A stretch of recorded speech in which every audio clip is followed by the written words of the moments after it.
os e-mails do grupo, né?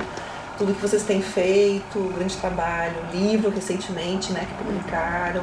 Então isso é muito bom ver um grupo que vai crescendo e tem esse ânimo, né, de continuar pesquisando e de uma forma organizada também, isso é importante na pesquisa. Né?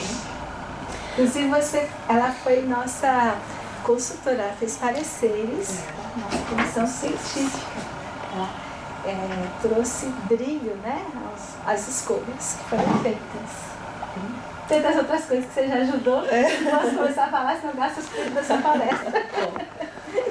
Bom, gente, assim, quando a Lúcia me pediu pra gente então, pra eu vir aqui e falar um pouco com vocês, eu fiquei pensando o que eu poderia trazer que poderia ser interessante para vocês, né?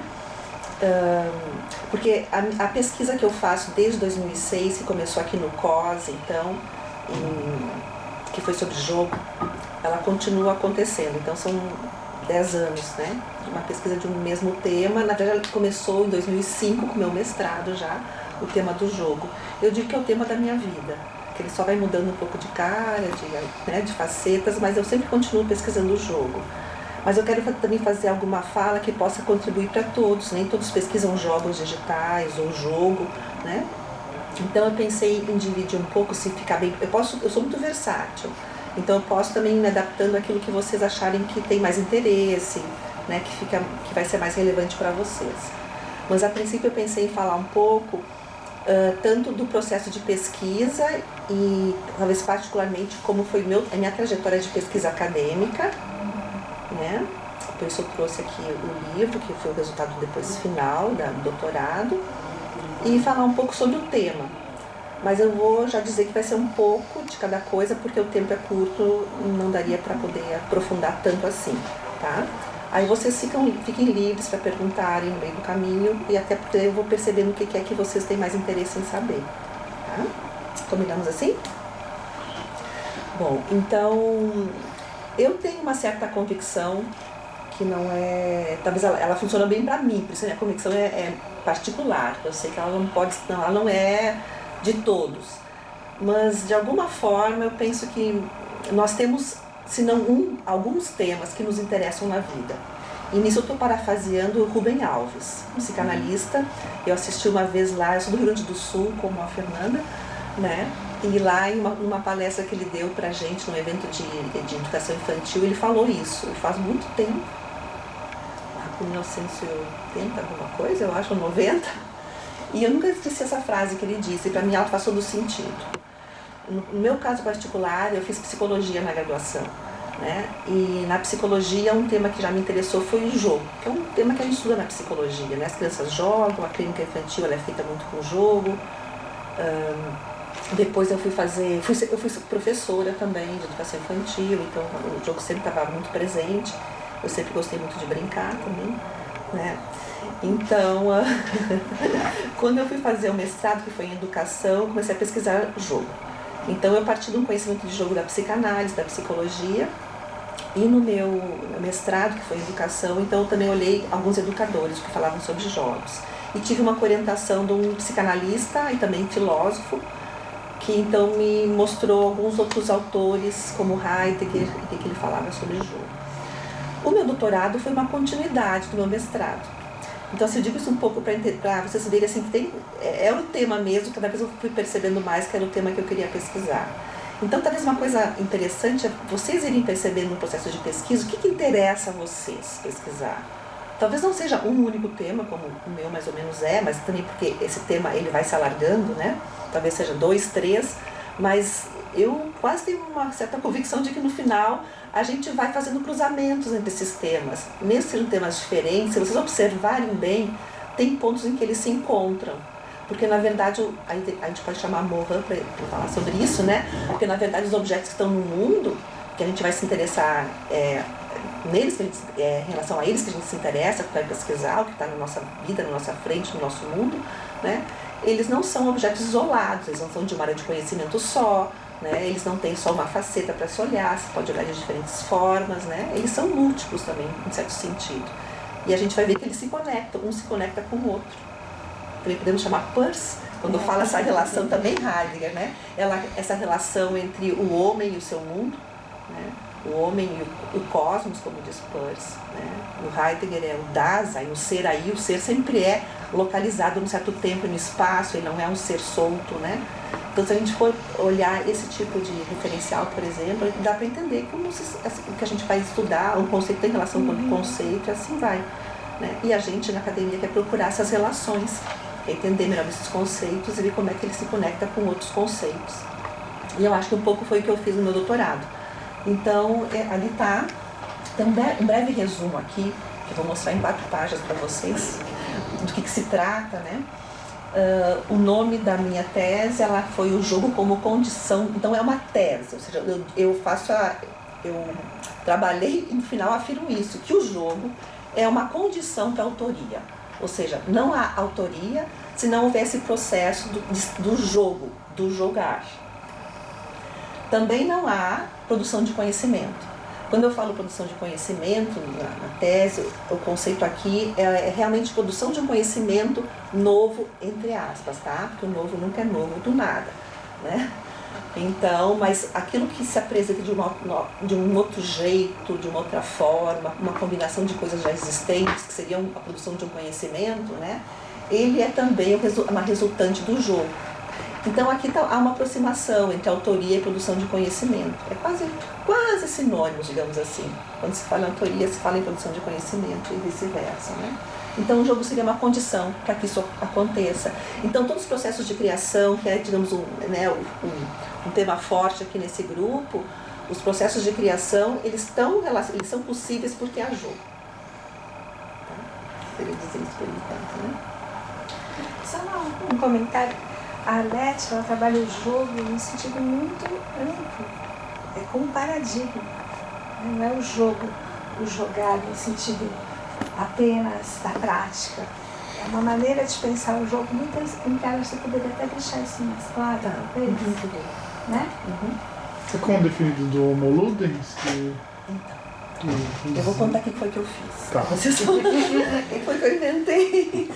Aí vocês vão ter uma ideia. Sabe que eu quis chamar a atenção para isso? Porque a gente precisa de pesquisadores como ela, que ampliam o conceito e trazem outras visões.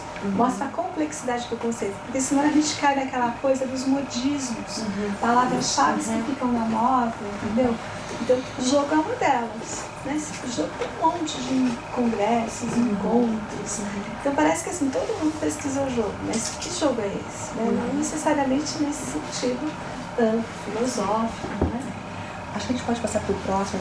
Eu vou mostrar aqui um sumário da tese, que vai, essa aqui é a parte da esquerda, que vai dar uma noção do que foi que eu fiz. Tem estrutura, né? Em relação ao próprio conceito de jogo, que a Lúcia agora pediu para eu falar um pouquinho mais para vocês. Então, a tese, depois do livro, ela se dividiu em 2 partes, tá? Eu fiz então parte A e parte B. A parte A é a parte toda teórica do desenvolvimento, embora na parte A já tenha toda uma aplicação que foi a análise de algumas hipermídias, foram 4 ou 5 hipermídias que eu analisei com diferentes metodologias de análise de hipermídia, né? Mas de restante, essa parte 1, parte A, ela é basicamente teórica e eu estudei alguns conceitos a partir de diversas áreas do conhecimento. Por isso que eu dizia antes, estou em casa, isso aqui é interdisciplinar, porque eu fiz esse percurso também. Eu sou psicóloga de graduação, mestrado em educação, doutorado em comunicação semiótica e eu dou aula hoje em licenciatura em artes visuais. Aí você vai, acho que chega, acho que deu. Tudo está relacionado. Exatamente. Eu vejo minha tese, eu falo um monte de arte aqui o tempo todo, eu nem pensava em arte ainda tão claramente ainda. Bom, então, essa é a parte então, A, né? A parte B foi o relato da produção de um jogo digital. Então, como ele foi feito, tudo que foi pensado e até a produção. Eu não tenho aqui, eu tentar conseguir, eu não consegui pegar aqui na PUC a tese para vocês verem como ela foi, mas... Aqui, mas eles pegam. Mas só para vocês verem um pouco, até a questão do formato, tem uma coisa da forma. Sim. Tem uma coisa que o Eco fala, Barthes também, que é uma coisa que para mim, desde o começo, foi ficando muito importante na tese, que é a relação entre forma e conteúdo, que também é convergente essa ideia em relação à semiótica, né? Quer dizer, na semiótica, quando você consegue falar alguma coisa e mostrar de um certo jeito e caminha no mesmo sentido, você tem a convergência de sentidos e aquela comunicação fica muito mais forte, né? Então, o tempo todo que eu fui escrevendo, eu fui pensando como é que eu posso apresentar isso, essas palavras que eu estou escrevendo aqui no texto, como elas devem ser mostradas, até pensar a fonte, a diagramação, tudo isso foi pensado, né? Como fazer a conversa da parte A com a parte B, essa parte B que é no jogo, como é que ela entra na parte A e vice-versa. Mas enfim, voltando à questão do jogo, né? Quando eu comecei aqui o doutorado, foi em 2006, eu lembro de ter lido uma dissertação onde a pessoa dizia assim: bom, com jogos digitais agora vai ser a primeira vez em que vai se poder então viver experiências imaginárias sem ter uma alteração na vida real, ou sem ter se vive situações imaginárias sem que isso realmente mude a vida do cotidiano, vida real. Que é muito comum, né? Falarem isso. Eu disse, caraca, não, não é verdade isso, né? Porque eu dizia que não é verdade isso, porque eu trabalhei com criança na educação infantil, na psicologia fala isso, o mundo de faz de conta, o mundo imaginário, já tem isso lá. Aí eu comecei a me implicar um pouco essa questão de tentar pensar as teorias sobre os jogos mesmo, né? E uma parte que me faltava era na filosofia. Então fui fazer um percurso que é ver o que a filosofia ocidental dizia sobre jogos. Então eu começo deixa eu ver como é que eu vou dizer pra você. Eu começo, na verdade, com esse 1.1 ali. Eu pego um conceito que está no Gadamer, da fenomenologia hermenêutica, um texto que ele está bem idoso, de 98 anos, quando ele escreve esse texto, e ele fala que nós precisamos construir conceitos, mas nós precisamos fazer o caminho de volta, que é pegar o conceito e ir até a palavra, ou seja, na linguagem comum, né, que as pessoas possam entender. Então é um pouco isso. A gente constrói conceitos a partir do que se observa, da vida, etc., mas é preciso fazer essa volta também. Eu achei aquilo muito interessante, fiquei pensando sobre isso. E aí eu começo a pensar também sobre a palavra mesmo, jogo. Em que situações essa palavra se aplica. E comecei a fazer uma recolha, literalmente, assim, de tudo que eu lia. Jornal, revista, eu era uma caçadora de palavras, jogo, da palavra jogo. Eu ia recolhendo, né? E realmente eu fotografava, fazia tudo com esse tipo de coisa para ver situações onde se aplicar para a palavra jogo. Né? E aí eu começo e tem um autor que vai falar sobre isso depois, que depois eu achei, que é o Heidegger, né? E o Buitendijk também, que é um holandês, tá? Assim como também é holandês o Huizinga, né? Mas que se preocupa com a questão da palavra também, né? E o Buitendijk vai falar isso, né? Essa diversidade de situações onde se aplica a palavra jogo. É bem interessante. Bom, aí eu comecei a ver lá nos antigos gregos, né? Heráclito, que falava sobre a questão do jogar, do jogo, né, o jogar de pedras, jogo com as crianças, então como é que isso acontecia. O Heráclito ele tem uma frase que fala que o jogar, ele fala de um tipo de tempo que é o aion. Nós temos 3 tipos de tempo, né? O aion é o tempo da eternidade, que se sabe que vai terminar, mas não sabe quando. E aí eu lembro, desculpa, eu falo assim, eu sou meio vai e vem. Diz que a hipermídia, quando estou na minha cabeça, não sai mais. Mas eu acho que se estiver confuso, vocês me digam, tá? Mas eu acho que no final a gente se acha, tá? No caminho. Mas é lindo esse conceito, aí, né? Eu acho que sim. É que eu vou e volto, mas aí eu... Da experiência, né? Tem tudo a ver. Então, assim, tem o Cronos, né? Que é o tempo que se mede, o tempo do relógio. Tem o Kairos e tem o Aion, que eu acho que é o mais lindo deles mesmo. Eu estava lembrando de um aluno, de jogos digitais, que deu aula de jogos digitais, né? E aí um dia chegou na aula, professora, eu falando esses conceitos para eles e tal. Cheguei em casa, era de manhã, cheguei em casa para almoçar, chego lá, louco de fome, tá minha mãe no Nintendo. Esqueceu do tempo. E não fez o almoço. Eu achei que máximo. Esse é o exemplo da palavra mesmo, né? E o conceito Aion, essa palavra no cotidiano, né? Bom, e depois o que acontece? Depois a gente tem Aristóteles também. O Aristóteles, ele vai, num primeiro momento, na Ética Nicômano, ele faz o elogio ao jogo, né? Que ele faz uma lista das coisas mais, como é a expressão que ele usa? As mais desejáveis que uma pessoa deve fazer, atingir, etc. Inclui o jogo. Depois adiante ele vai refletindo, ele muda de ideia, porque ele diz que as coisas mais desejáveis são aquelas cuja finalidade são a própria coisa. Aí ele chega à conclusão que o jogo tem uma finalidade que é o relaxamento. Se a finalidade não é o próprio jogo, logo ele cai fora da lista das coisas mais desejáveis. Agora essa é uma discussão importante a gente ter. Jogo, a finalidade é o próprio jogo ou a finalidade é outra? Aí a gente pode pensar nos tipos de jogos que a gente tem hoje em dia. O jogo de entretenimento, o jogo comercial, que é o prazer de jogar, né, a diversão. E aí tem os jogos que já começam a se pensar, jogos para empresa, jogos educativos, né? Essa é uma reflexão que eu fiz na minha dissertação já, sobre esse jogo que é na educação, né? O jogo que é na escola, que na verdade parece que o que é o cerne, o mais importante, que é isso que nos arrebata, que é o jogo que nos faz viver o Aion, que é esquecendo o tempo, isso no jogo educativo, na maioria das vezes, sumiu. Não tem mais isso. Porque a preocupação é ensinar alguma coisa. Né? Isso fica falando primeiro do que a própria fruição do jogo. Fruição é uma palavra boa para a arte, né? Para a educação. Teria, né? Que ser o jogo pelo jogo. Exatamente. E aí, isso aqui vai dar, eu tenho um texto sobre isso, que a gente apresentou no evento do Congresso de Semiótica em 2012 na China. Discutido a partir do Peirce também o que seria um jogo para poder manter a sua maior importância, que é essa centralidade do centro do jogo, que a gente não pode perder, é isso que é o que nos engaja, né? Que, via de regra, a gente fala que é a diversão, mas tem autores também que dizem que não é exatamente a diversão, né?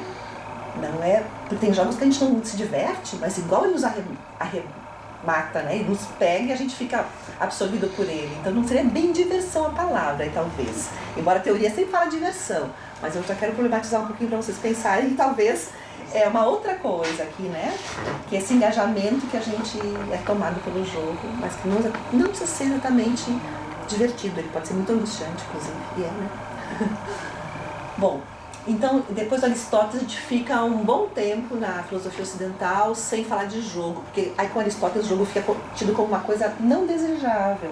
Aí você sabe toda depois a Idade Média e todo o que é feito do riso, da diversão também é algo que não fica muito bem aceito. O jogo vai junto, o jogo vai no pacote. Tanto que essa questão que alguns ainda têm, embora está muito menor hoje, né? De ver o jogo como jogo de azar, como coisa do demônio, como coisa ruim, né? Ainda a gente tem uma certa herança dessa posição em relação ao jogo. Mas quem retoma isso no século XVII de uma forma maravilhosa, deixa eu ver se aparece aqui, eu esqueci o nome dele, peraí, é o que eu mais gosto. Vou pensar, tem dois que eu mais gosto. Um pouquinho. Eu vou falar do jogo. É o Pascal, francês. Pascal, então século XVII, né? E o Pascal é interessante, porque onde ele vai discutir a questão do jogo quando ele está falando sobre religião. E numa discussão que ele faz sobre... tem um filmezinho só sobre isso depois. Acho que eu vou... Se eu entrar, eu quero mostrar depois o outro, mas vai demorar. Ele vai ter vídeo sobre isso, sobre a filosofia e jogos. Mas eu vou falar bem brevemente, depois eu posso mostrar se der tempo. E aí ele vai discutir sobre a questão do finito e infinito, né? Se devemos acreditar ou não acreditar, se Deus existe ou não existe, devemos acreditar ou não acreditar. Resumindo, e tirando a questão da religião, na minha interpretação agora, né? A questão é, se você apostar, você vai apostar que existe? Se você vai apostar que existe e não tiver, sem problema, você não perdeu nada. Agora, se você vai apostar que não existe e houver algo além, ou infinito, ou Deus, você já perdeu. Resumindo, sempre é bom apostar. Existe. Né? Você ganha mais se você... A chance de ganhar é melhor se você apostar que existe. Apostar mais longe. e não mais curtinho. Porque se tiver mais, você apostou aqui, você não vai ganhar nunca aquilo lá. Se você apostou lá, só tem até aqui, ok. Você já tem aqui, garantido, né? Então essa é a aposta de Pascal, a famosa aposta de Pascal. Eu ainda cheguei disso no seu doutorado. Achei interessante, né? Porque vira uma coisa quase que algoritmo. Exato, sim, mas Pascal foi importante. Tem a linguagem de Pascal, né, na informática. Ele foi um dos primeiros computadores, foi ele que fez. Ele tinha comentário de computador também. Era um grande, ele ajudava o pai dele, que fazia a contabilidade dos impostos da região onde eles moravam. Bom, depois também aí eu trabalhei em Kant, né? E eu não deixo de falar do Rousseau, Jean-Jacques Rousseau, que era contemporâneo do Kant. Então Kant também falou sobre o jogo em 2 livros. O Rousseau também fala sobre o jogo em Emílio, ou da Educação, que ele fala uma coisa, metade de 1700, gente. Ele fala assim, aquilo que uma criança não quer fazer, se você a obrigar, se você apresentar como um jogo, ela vai gostar de fazer. 1700, metade de 1700. Então, essas coisas, pra mim era uma delícia descobrir isso e dizer, olha só, vocês falando que isso é novidade, olha aqui, ó. Então, isso é uma coisa que realmente me deu muito gosto de poder fazer isso, porque eu acho que a gente tem uma certa arrogância, eu acho, no nosso tempo, e aí já estou puxando um link para a questão da autoria, né, de achar que a gente está inventando sempre uma coisa nova, né, e assim, e na maioria das vezes esse novo que a gente acha que está inventando é pura ignorância de não olhar para trás. E às vezes, eu acho que tem um sintoma na academia, assim, que a gente às vezes nem quer olhar para trás, só para poder dizer que fez alguma coisa. Porque a gente tem uma certa cobrança de ter que apresentar uma coisa nova, né? Isso é uma coisa que, né, na academia meio que persegue, né? Criar um conceito novo. No lado chama isso de desejo de ser moderno, né? Exato. Para a vanguarda, não tem como a gente estar. Então, e eu fui encontrando muitas coisas assim, que eu achei super interessante, né? Quando Kant também, o Kant quando vai falar, ele discute com Rousseau algumas coisas, né? Essa questão da educação, que é bem bacana, também que passa pela questão do jogo, né? Depois, na sequência, aí fiz uma ordenação mesmo cronológica, tá? Depois tem o Schiller, que é outro que eu gosto demais também. O que o Schiller vai falar sobre jogo. Como é que o Schiller chega a esse trabalho, que chama Para uma Educação Estética da Humanidade? Um trabalho essencial, eu acho, sempre a arte e a educação, é muito importante. Vai falar sobre o que as crianças devem aprender primeiro. O que nós temos que aprender primeiro na vida. São as artes, antes da matemática e da língua, né? E aí, ele vai falar, ele vai fazer um estudo, ele ganha um patrocínio de um príncipe da época, não tinha a Alemanha unificada ainda, né, por uma certa região, que hoje seria a Alemanha, para estudar durante 3 anos as 3 críticas do Kant, para tentar entender aquelas 3 críticas e chegar a uma conclusão, e, né, meio que avançar um pouco depois das 3 críticas do Kant, né? E aí, estudando as 3 críticas do Kant, ele escreve esse livro, que eu falei para vocês, e nesse livro ele vai falar sobre a pulsão ou o impulso para o jogo, né? E ele vai falar, aí é a relação jogo e arte. E aí ele vai falar que esse impulso para o jogo é realmente no jogo que o homem é homem. Olha essa coisa interessante. É no jogo que o homem é homem. É onde, jogando, é que o homem se torna verdadeiramente homem, ele vai dizer. E para ele o jogo, o que é? Vamos pensar um pouco na época, a gente está... Aqui, deixa eu ver direitinho. O Schiller, metade de 1700, mais ou menos. E esses livros que ele fez foi no final de 1791 a 1795, tá? Que ele trabalhou sobre essa questão. E aí ele vai falar, então um pouco da época, a questão mecânica era muito importante, a questão energética, né? A forma de compreender o mundo, o paradigma do mundo é muito por essa via na época. Aí ele vai falar sobre 2 forças, a força da razão e a força da sensibilidade. E ele imagina mais ou menos dessa forma, como forças opostas, né? como são forças opostas, uma vai numa direção, outra vai na outra direção. Então a força da razão, do pensamento, e a força da sensibilidade. Sensibilidade aqui tem a ver com corpo mesmo, com sentidos, tá? Pro Schiller. E ele fala que nessa pulsão de uma força e de outra força, elas nunca vão chegar a um equilíbrio total. Isso é interessante. No mundo real, as coisas nunca têm um equilíbrio total. Mas uma vai em direção à outra. Uma em direção à outra enfraquece a oposta. Uma enfraquece a outra, mas ao mesmo tempo uma avança em relação à outra, né? E é nesse meio termo aqui que se encontra o jogo. Ou seja, entre razão e sensibilidade.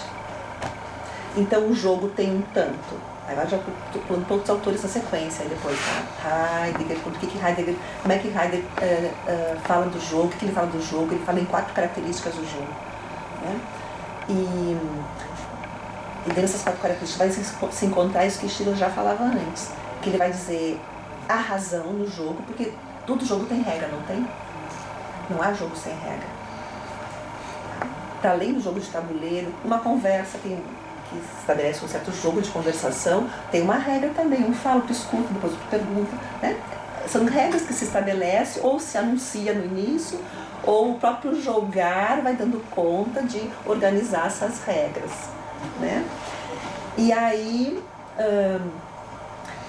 então tem isso, o jogo tem um tanto de que é razão e tem um tanto também que é dado do sensível, né? Que é isso que que nos toma de uma forma mais emocional, né? Nos arrebata, como a gente estava falando antes. Então, o jogo tem essas 2 coisas, razão e sensibilidade. Isso a gente poder pensar também. E depois do Schiller, aí eu segui. São todos aqueles que foram importantes assim, na filosofia, tá? Aí o Heidegger vai falar de 4 características do jogo, entre elas a questão da regra, né, que é uma questão importante. E que essa regra também pode se construir no próprio jogar, ela pode ser prévia, mas se ela não for prévia, ela vai se constituir no próprio jogar. Aí eu acho que é interessante quem gosta de jogo de tabuleiro, né? Pelo menos a minha experiência com jogo de tabuleiro, eu não sei como é pra vocês, mas foi muito assim, tem regras, né? A gente até lê, mas começa a jogar, a gente não muda. Às vezes muda porque assim, se faz um acordo entre os jogadores, né? Vamos mudar para ficar não sei o que, mais fácil ou mais difícil. Ou então tem coisas que não está previsto também, já me aconteceu. Não acontece para vocês? Aparecem situações, tá, mas isso quando a gente lê lá não acha, né? Ou cada um interpreta de uma maneira. Também tem Você joga a vida inteira o jogo de um jeito e E depois outra pessoa joga de outro usando a mesma regra, só que... né? Então é bem interessante a interpretação. Né? Aí eu podia falar de um outro autor que fala sobre isso também, sobre filosofia, que é o Wittgenstein, que eu fui até o Wittgenstein, que é século XX também. Ele fala dos jogos de linguagem, né? Então é isso que a gente estava falando. A interpretação. O texto é o mesmo, mas o que é para um, o que é para outro. Né? E a gente tem que chegar em acordos de linguagem para se entender, né? O que significa, como é que a gente vai jogar, como é que vai ser, como é que é isso. É isso mesmo, jogo com determinados amigos é de um jeito, com outros amigos é de outro. É uma cultura, né? Exatamente. É uma questão da memória. E depois na ordem, depois do Heidegger, tem o Gadamer, Hans-Georg Gadamer, que é aquele que eu comecei aqui no capítulo, então.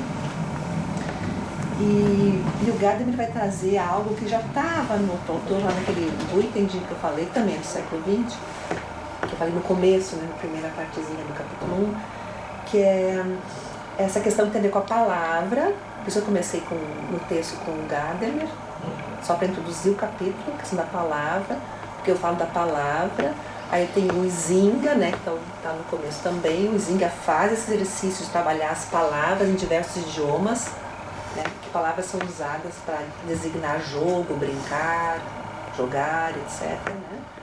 Aí alguns autores, e o Izinga vai dizer isso, talvez alguns idiomas consigam ter algumas palavras que servem, uma mesma palavra serve para designar uma maior possibilidade de ações de jogar. E no caso, ele diz que é a língua alemã. Então tem o Spiel, né? Então eu vou usar essa palavra, que também por acaso, não sei fazer o quê, tá lá no Gadamer ele escreve alemão, Heidegger ele escreve alemão, Kant escreve alemão, Schiller também escreve alemão. Então, né, a palavra Spiel tá com muitos desses aí que eu também, né, que são de referência, que eu achei que falavam sobre o jogo, né. E, bom, e nessas palavras que tem a ver com, onde tem a raiz Spiel, tem uma palavra que o Buitendig fala que é a mais antiga que ele encontra, tem a raiz Spiel, que é Spielraum, que significa espaço para mover-se. E isso eu depois vou encontrar isso também no Gadamer, quando ele fala do jogar do jogo. Isso é em verdade método 1 e 2, tá? Então assim, isso é uma coisa assim, se você está implicado, você faz. Né? Eu tinha a bolsa FAPESP também, tá, gente? Então, só tranquilos. Então, assim, eu tinha uma disciplina também, que eu acordava às 7, 7h30, levava minha filha para a escola, 8, todos os dias, das 8 às 11h30 eu lia.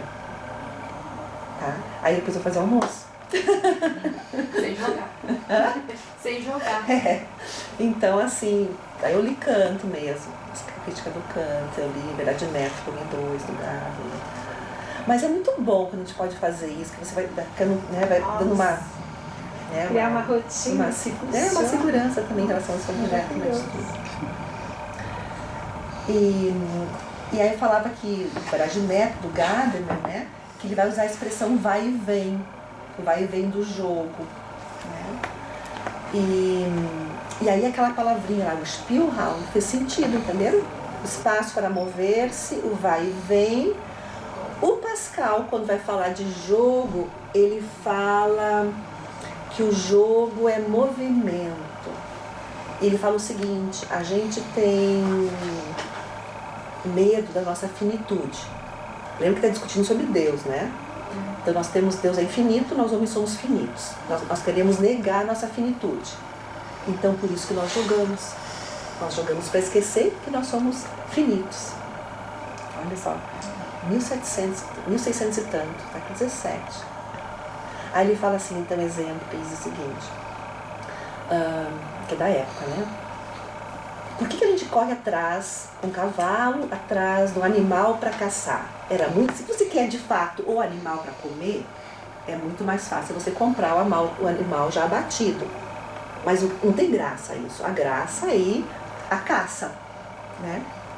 A mesma coisa é pescar. Você quer comer peixe? Vai na peixaria. Não, a graça não é comer peixe, a graça está em pescar, né? Na busca de. Então o Pascal fala disso. O interessante é a busca. É mais do que talvez o resultado final. Processo. É o processo, exatamente. É o caminho. A delícia é o caminho. Né? Conquistou, aí você vai quer um outro caminho. Você quer uma outra coisa, né? Você acha, fala o seguinte, você se engana. Você acha que você quer a coisa. Na verdade, o que você quer é o caminho. É o processo. É muito interessante isso. Aliás, eu quero fazer um comentário. Talvez tenha um insight, graças a você. Que você falou aí, essa necessidade de lidar com o sofrimento da morte, né? Sabermos que vamos morrer, tem a ver com o nosso estudo do imaginário. E a solução do jogo, do Judadiana, todas as imagens, todas as narrativas, todas as obras de arte estão aí para resolver essa nossa crise. Como lidar com a morte, que sabemos que vamos morrer. E existe um dos sistemas de imagem que é exatamente essa coisa de repetir, seria o jogo. Então, as imagens sintéticas cíclicas. Porque o jogo você pode jogar de novo. Então, é totalmente diferente da espada, são as imagens diurnas. Então, o jogo ele não é nem diurno, nem noturno. Ele é as duas coisas no imaginário de Judadiana. Eu nunca tinha pensado nisso. Você falando, eu percebi uma coisa fantástica. Bom, ainda bem que a gente está gravando porque temos alunos que pesquisam imaginário no jogo. Né? Tem a Fábio Gás e agora o Thiago. O Thiago fez isso. dizer, você trouxe algo para além, né? Você trouxe uma visão mais, como chama isso? Que está por trás do ato de jogar. Tem duas coisas que você falou, isso. De que a razão e a emoção. Então já não é o noturno ou o diurno, que são separados. Imagens noturnas seriam as da emoção, as diurnas as da razão. E aí a gente tem as imagens sintéticas que tem as duas coisas. Né? E no caso, agora que você falou, como lidar com a morte? Então, o jogo alivia, porque não é nem começo nem fim, é um processo. É isso mesmo. E no jogo digital, você está aqui numa mesa jogando com um computador, né? Mas você está aqui e você está lá também, né? Essa outra coisa do jogo digital, a gente tem essa... Você está aqui, né? Sentada, e você está lá, você está no mundo aqui e no mundo de lá, ao mesmo tempo. Isso é muito interessante também, essa experiência, né? Não, e o Pascal é interessantíssimo, assim. E depois eu entro com a psicanálise um pouco também, que eu sou formação em psicanálise, né? Então tem o Lacan, que aliás muitos falam que conversa bem com o Gilberto Duran, né? Tem gente que acha. Tem gente que acha. Lembra aquele professor da UDESC, que veio naquele evento lá na USP que a gente organizou? O ICCI. Ele falou com você, o Vargas, ele é da área de artes, o Vargas, né, que ele falou sobre Tihan. Ele é artista. Ele é. Então ele percebeu essa Ele possibilidade acha de jogar. que dá pra se relacionar assim. Essa coisa de desconstruir, montar de novo, é maravilha. O Lacan leu bastante Pascal, gente. Eu fui tirar a prova depois, que eu não achava, né? Agora eu achei. Vocês estão vendo o trabalho de arqueologia que ela fez? Não trabalho de historiadora, de arqueólogo. Para aqui encontrar o que estava oculto. O jogo, né, que estava nessas entrelinhas dos pensadores. E usa essa expressão mesmo, que na filosofia do Heidegger tem essa ideia do descobrir, do desvelar, né? Então tem essa desvelar, que não aparece, mas está aí, só que a gente não enxerga, né? Você acha que dá para mostrar agora? Vamos pro outro, né?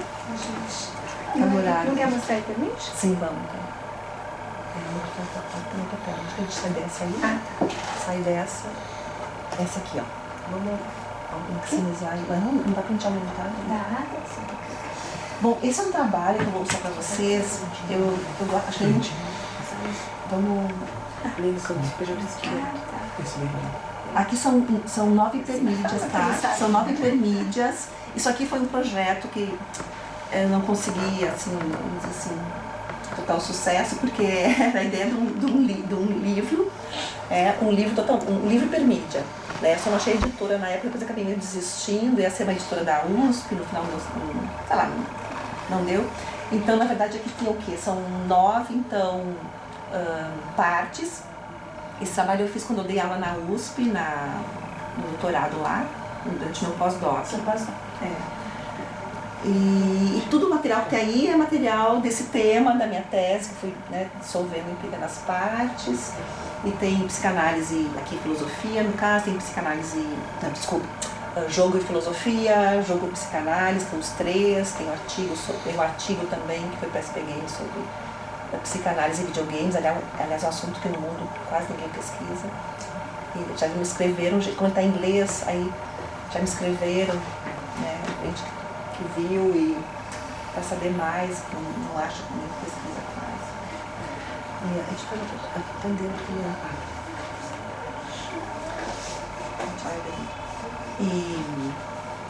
e também aqui a intenção quando se fez também contar um pouco uma história da hipermídia, tá? Porque a disciplina que eu dei lá, que é uma disciplina que eu criei, chamou A Vida Digital, da hipermídia aos games. Então tem um certo evoluir na apresentação mesmo, da primeira hipermídia para a última. A última é um jogo, tem que fazer o puzzle funcionar para ter informação. Então...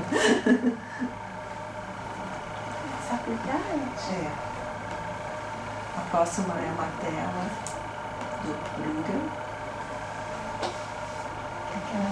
Jogos infantis. Linda aquela.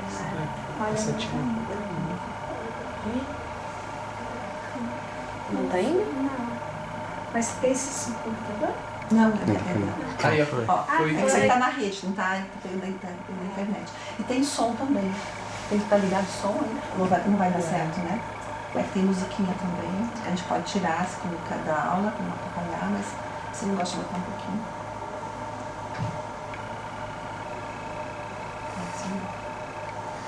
PS2 Feelings. Hã? Saudade do PlayStation 2. Terra de load. É, isso não dá pra contar. Deixa eu ver se foi. Acho que é por causa da televisão. Não, acho que é pra essa internet, na verdade. É conexão. Tô fazendo streaming também, então. Acho que Eu tô usando a minha porque não dá pra fazer.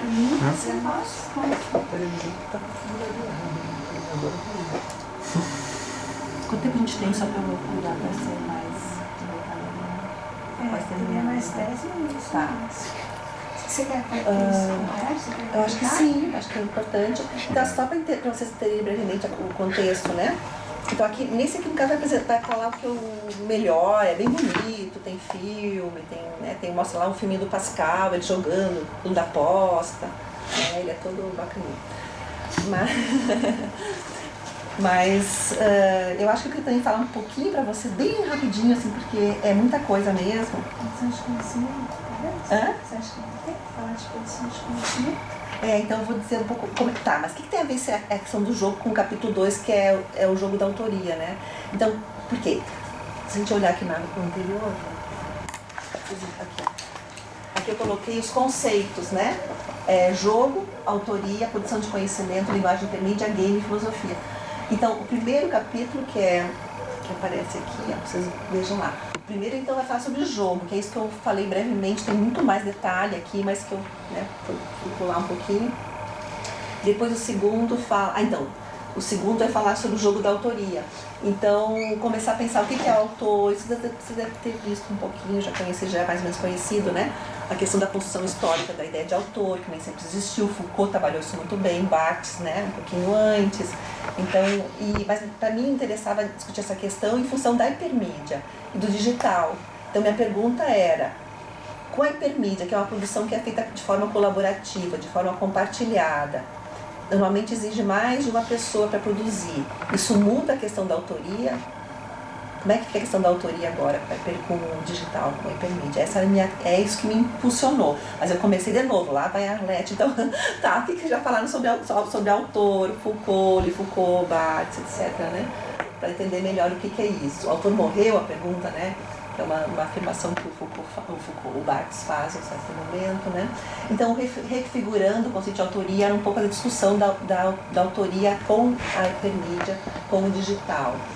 E aí que eu falo autoria como um jogo.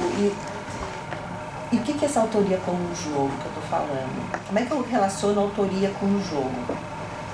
Eu não estou pensando a autoria aqui, e na época eu lembro que as pessoas trabalhavam do ponto de vista institucional. Guilherme Carboni, acho que é o nome de São Paulo, eu esqueci o nome. Na época mesmo um professor estava pesquisando sobre a questão, mas do ponto de vista do direito, que ele era do direito. Então eu digo, não é isso que eu vou pesquisar, né? Não é do ponto de vista do direito, me interessava do ponto de vista mais subjetivo. Ou seja, quando é que o sujeito vai dizer que ele é autor de alguma coisa? Né? Ele sempre vai dever, e tem uma questão aqui que é isso, reconhecer em outros aquilo que ele está dizendo, então essa coisa de voltar ao passado, mas também ser capaz de reconhecer em si alguma contribuição. Ou seja, nem 8 nem 80, né? Eu não sou o gênio maravilhoso, a ideia do gênio, né? Não precisa mais estar por aí, né? Se deve muito ao Kant, isso sempre. Mas ele tem coisas muito interessantes que ele fala sobre o gênio. Porque trabalhar isso um dia não deu tempo. Nem era lugar, né? Mas eu vou deixar a palhinha para vocês. No momento, o Kant fala assim, o que será que tem mais valor? Aquele sujeito que já nasceu com várias possibilidades e capacidades, ou aquele que no vagar, do dia a dia, se esforça e chega a algum resultado? Ou seja, não é tão assim que ele, né, idolatrava o gênio superdotado. Não me parece que Kant seja isso. Todo mundo sempre diz que é ele, né? Então, vamos auto lá, com cuidado, né? Enfim, voltando.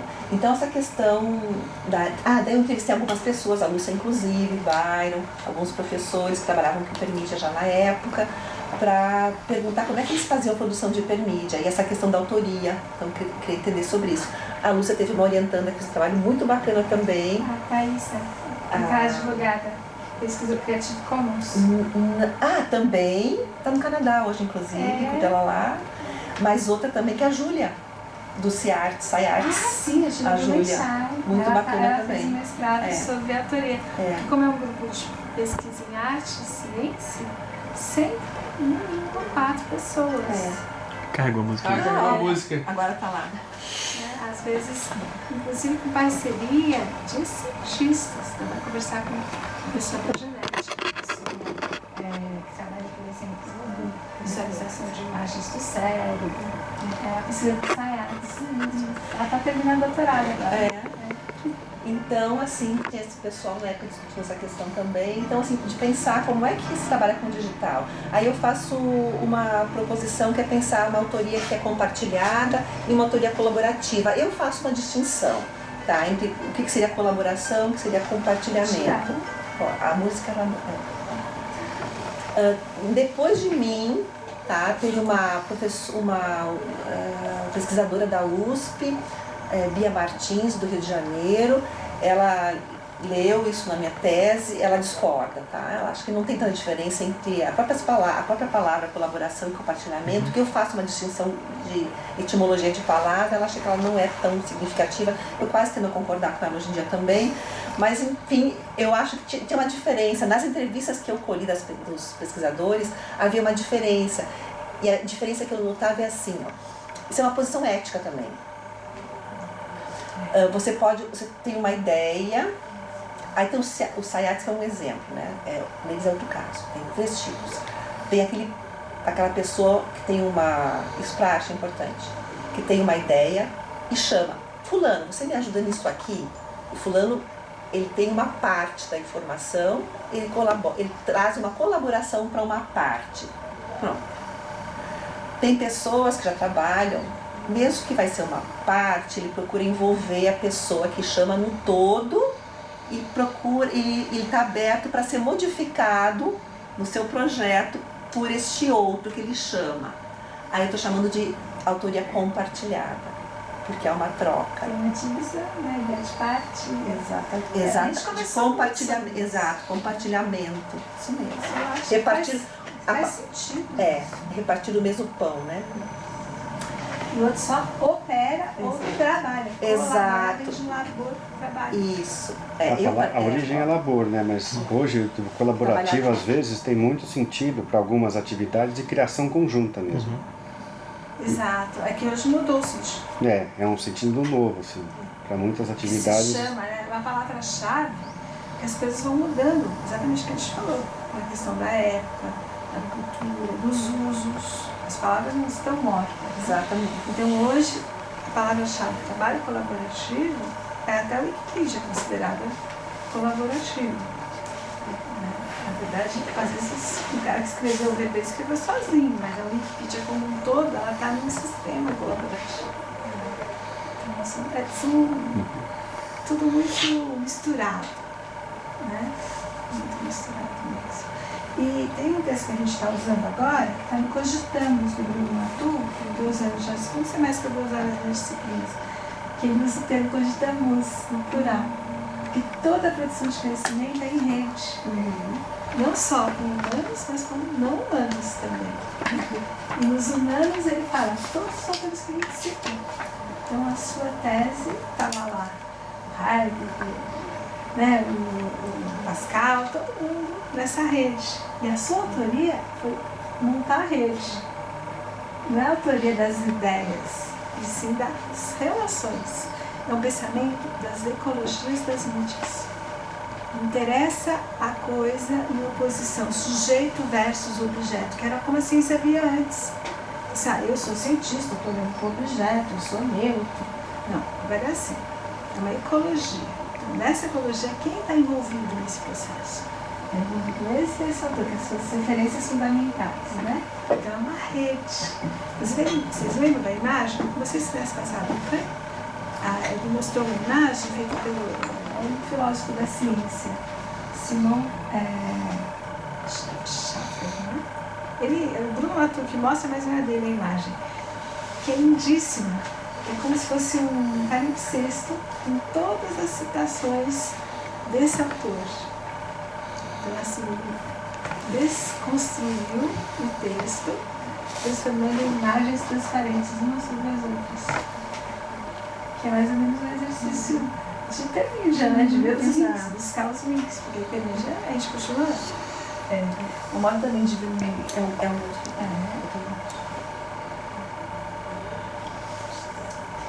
Acho que vai funcionar. Mas acho que, não sei, depois olhar um pouquinho, né? Bom, você quer a gente tem 5 minutos só. Então acho que eu vou deixar. Melhor vocês perguntarem, né? Se tanto. Acho que, só cutucando aqui, que ele é muito jovem, acabou de entrar, mas ele pesquisa jogos, eu já né? A gente conversou antes. Exatamente, mas não digo muita coisa que eu vou usar, mas também vou usar, inclusive vários autores. Experiência fundamental, Eu estava até comentando que, por exemplo, a Flávia também não é exatamente a ideia central, mas é uma boa parte para colocar no esse link, né? Porque tem que fazer esse link da ciência política e essas coisas assim pra cá. E isso seria um ótimo link. A minha preocupação, inclusive, também eu tenho lido um artigo sobre isso, tá no outro livro também, que aí o Luiz fez um capítulo, mas ele pegou muita coisa da tese, que é pensar se essas. Aí eu tento ver assim, qual é a natureza do jogo, as características do jogo, né? E a função do jogo. Eu separei isso. Então, nessa busca dos autores, no final eu chego a isso. O jogo tem uma natureza, ele tem uma função, ele tem características. Aí, olhando para isso se aplica aos jogos digitais, porque o meu objeto de estudo são jogos digitais, né? Então, assim, sim, né? Então, é legal ver isso. Quando Heidegger fala que no jogo há uma alteração de estado de ânimo, não é? Que está no jogo digital. O flow, né? Essa teoria do psicólogo também, daquele nome impronunciável lá. Impronunciável. Estava procurando, não achei. Então, isso eu gostei também de achar porque essas coisas. Ele fala fluxo também, a ideia de estar em fluxo nos jogos. Isso. Porque ele fala também do processo de criação. Exato, quando a pessoa está criando, a gente está estudando, é terrível. Acho tão muito, estou lá toda animada escrevendo uma coisa. Nossa. Parece que interrompe. Estava uma coisa tão sagrada, assim, tão, né? Eu tenho que parar, tem alguma coisa para fazer. Mas enfim, a gente está no mundo, né? Tem compromisso, não podemos só. E aí que eu chego a essa ideia também. Bom, assim como no processo de criação, na arte, tem tomadas de decisão. Tem regra, você começa a gerar as próprias regras, né? De que material, o que pode, o que não pode. Seja a regra que for, a minha grana é tanto, essa é a minha regra, é aqui que eu vou poder vou trabalhar dentro dessa regra que é o que eu tenho de budget, né? Não adianta. Limite, né? Né? Mas enfim, então também tem regra e também tem essa coisa que é tomada de decisão, isso, aquilo. E o jogo é o tempo todo, isso, aquilo. Vou pra onde? Faço isso, me abaixo, me escondo, o que eu faço? Então, isso, eu também faço uma relação que essa questão, falando da psicanálise, da autoria, como é que eu vejo a autoria nessa minha abordagem aqui, né? Então, a autoria também é isso de você tomar uma decisão. Uhum. É a hora onde você tem que entrar. Você não tem como não decidir, né? Então, isso é onde você se posiciona. E essa posição, ela é tomar uma decisão e um fazer. Né? Então, aqui tem a autoria. E aí, por isso que eu falo, então, no jogo tem autoria, a relação jogo-autoria. O jogo digital também tem. Então, os diferentes caminhos pelos quais se faz um jogo, né? Alguns jogos têm os finais abertos, outros não, mas o final aberto vai ter diferentes resultados também, ou uma variedade maior de resultados. Aí eu entrevistei muitos jogadores também na sequência, foi no meu pós-doutorado, vários jogadores, e fiquei assim, abismada de ver o mesmo jogo. Aí você conversa com um sobre aquele jogo, conversa esse outro jogo, estão falando de outro jogo, não é o mesmo jogo. Então tem essa questão de como a pessoa se relaciona com a narrativa, como ela entra ou não, entra mais, entra menos. Tem gente que joga e não entra na narrativa, tem gente que joga e adora a narrativa. Eu lembro de alunos me dizerem, professora, quando eu estou em aperto na vida, eu sempre penso no personagem tal, do jogo tal, como é que ele resolveria tal situação. Não é o máximo isso? É o máximo. Vamos começar então, quem quer fazer alguma coisa? Eu acho curioso assim que toda a dinâmica do jogo você pode transferir, acho que ela foi apropriada também no universo corporativo, das corporações capitalistas, né? Porque dentro de uma empresa, assim, é tudo um jogo. Você tem as regras escritas, as regras não escritas, os objetivos, as decisões, os lances, né? As estratégias. E são metáforas, na verdade, estão presentes alterações de espírito, né? Às vezes você exige de objetivo, meta, são palavras que aparecem, né? Da mesma forma que quando eu lembrei, maravilhoso, o Kittler vai falar da inscrição da ciência, ele está falando de textos, né, que usam conhecimento, e ele fala a palavra abordar. De onde que vem a palavra abordar? De navio. Né? Então, uma imagem de pirata, né? Entra a bordo, né?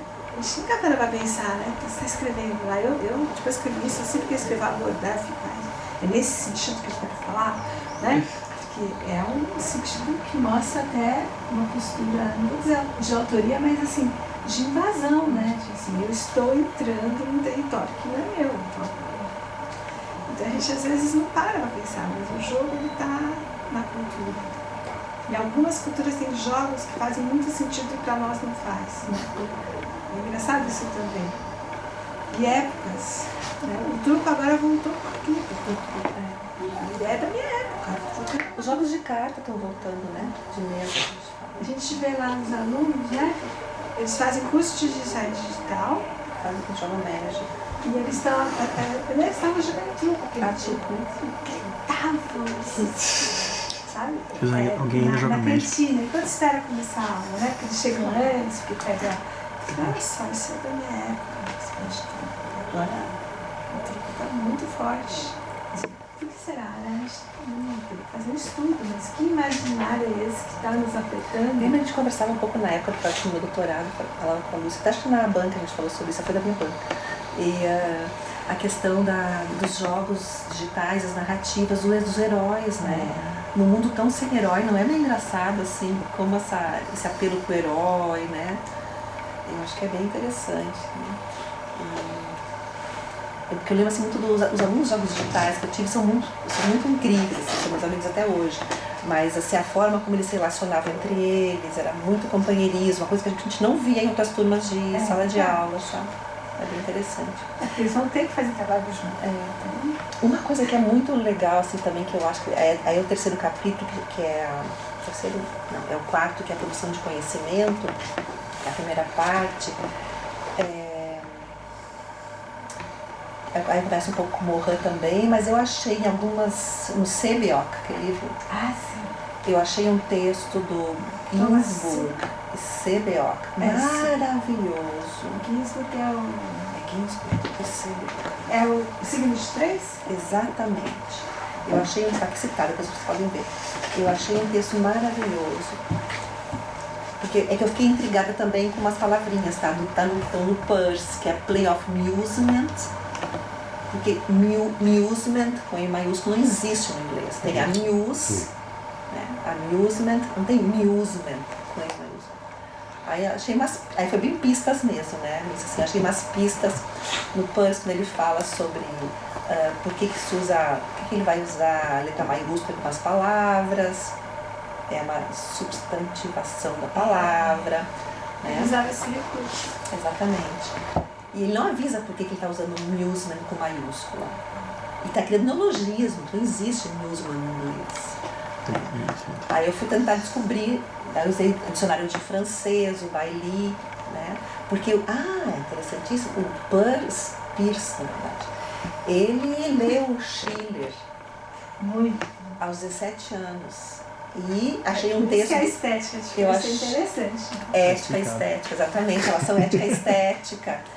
E aí ele vai falar sobre, e num texto que eu achei de um comentarista do Peirce, ele vai falar sobre a questão, ele diz assim, ele leu aos 17 anos, mas há indícios de que ele nunca abandonou Schiller. Esse texto que eu falei as cartas para a educação estética da humanidade, onde é falado sobre o jogo, né? E nessa ideia do play of amusement, do Peirce, eu também encontrei, aí foi atrás da que seria muse, né? Musing de musas, tal. Comecei muito com o Winfried, que me deu o Oxford para ler, mas também não queria arriscar nenhuma. Eu arrisquei. A minha tese ela tem um certo risco, eu fui conectando informações e propondo algumas coisas. Eu falei com vários semioticistas, ninguém sabe, nem se preocupou, nunca pensou por que Peirce usou essa palavra, criou o neologismo, usou com letra maiúscula, para mim me intrigou isso. Porque é play of amusement, eu queria entender por que ele fez isso. Aí lançou uma hipótese, ele era um ótimo, como é que a gente chama? Filologista, eu não sou, obviamente que não, mas eu fui atrás um pouco de algumas pistas, e aí essa relação com musas que eu estava falando, mas também achei no Bailly, dicionário francês-grego, achei lá uma palavra que remetia a muse, que é lá do século XIV, que era assim, gente, é um negócio louco. Na caça, uma palavra muito antiga. Na caça, quando você vai caçar, então se ia seguindo, procurando achar trilhas para pegar a caça.